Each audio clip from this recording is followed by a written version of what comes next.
এবার রাজধানীর ফুলবাড়িয়ায় ফুটপাত থেকে হকার উচ্ছেদে অভিযান চালিয়েছে সিটি কর্পোরেশন। দুপুরে শুরু হওয়া এই অভিযান এখনো চলছে।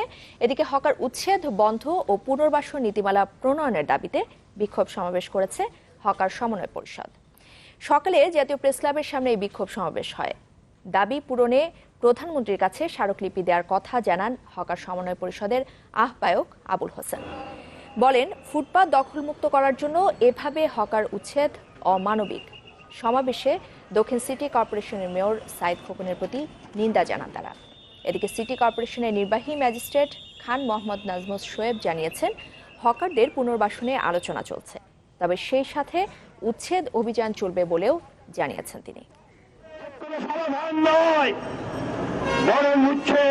মানবিক বিপর্যয় ঘটায়।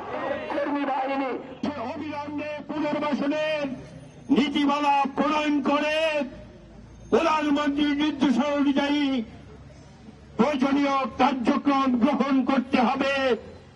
এ ব্যাপারে হকার সমন্বয় পরিষদ সহযোগিতা করতে বদ্ধপরিকর। যেসব জায়গায় আমরা ইতিপূর্বে উচ্ছেদ করেছিলাম সেসব জায়গায় একই অবস্থায় আছে নাকি নতুন করে তারা বসছে, তো আমরা যেখানে যেখানে তারা বসছে তাদেরকে আমরা অপসারণ করছি।